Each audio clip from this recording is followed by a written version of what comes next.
No, I do not believe in clinical depression. And you're never going to, I'd love for you to try and convince me it's real. It'd be quite interesting. Do you think it's an invention of the US pharmaceutical industry to sell you pills? Well, I think that that's certainly part of it. I think that's part of it. But I've had this conversation with a bunch of people, and my basic premise is that I refuse to believe in things that take power away from me. If you are in a haunted house and you believe in ghosts, you're scared of the haunted house. If you're in a haunted house and you don't believe in ghosts, you're just in a house and you don't care. So I don't like the idea when someone explains to me the idea of one day waking up and being miserable and not wanting to live anymore, and it's nothing to do with my circumstances and I have no power over it, and no matter how good my life is, I'm still gonna feel terrible and I'm gonna wanna die.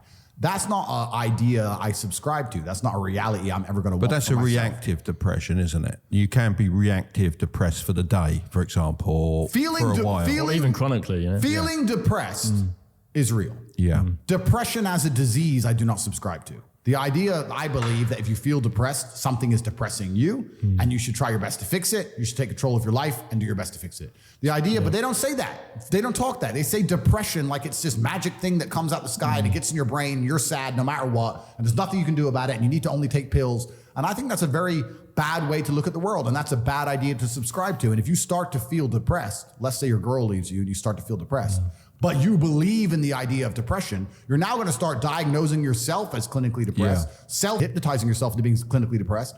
And it's amazing how you can speak things into existence. I cannot become depressed because I don't believe in it. So how about chemical imbalances in the brain? Bullshit. That's all been disproved anyway.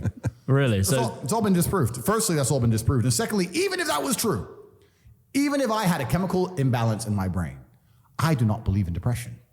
That's just who I am as a person. I don't believe in it. I do not believe in things that take power away from me. So, and people sit there and they try very hard to convince me it's real, which is actually quite interesting because it's always usually depressed people who sit there and try very hard to defend this idea. If you're so scared, if depression's so terrible, why are you sticking up for it? Why are you fighting so hard to convince me it's such a powerful force? Why shouldn't you be doing the opposite? Shouldn't you be listening to me? Whose team are you on? Like, do you want to be depressed? Like, it's insanity, these people who are so desperate to push this idea. Then you add in the pharmaceutical element and the fact that everyone's taking these fucking drugs, messing with their brain chemistry. It's garbage. I think that you feel depressed sometimes because you're human. So you felt depressed at times, would you say? We're all human. Yeah, because I felt depressed. I mean, I had some major, it might not sound big, but some major dental surgery done, and it really got me down for a while. But my businesses and running those, to be honest, picked me up because it was like, I can't be like this. Get in there, do some business. Well, completely. And also, let's look at it. Let's pretend I'm completely wrong, right? We can look at situational depression like you just described. We can talk about brain imbalance and chemical imbalance. We can talk about clinical depression that you get and it's chronic and there's nothing you can do about it, whatever.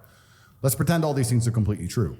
The best option, the best thing to do is still to get up, be an adult, control your emotions, be stoic, and do the things you're supposed to do day after day. Laying in bed and doing nothing is never going to be the best option. The best option is still to go to the gym, to work hard, to run your business, to be successful. So it doesn't matter. We're talking about the different positions on the chessboard. But if the rules of the game remain the same, regardless of the position you're still trying to win, you still have to do the same things. So does it even matter at this point? If you come along and say he's depressed because of X and he's depressed because of Y and he's depressed because of Z, and the answer to all of them is still the same thing, then I don't give a fuck why you're depressed.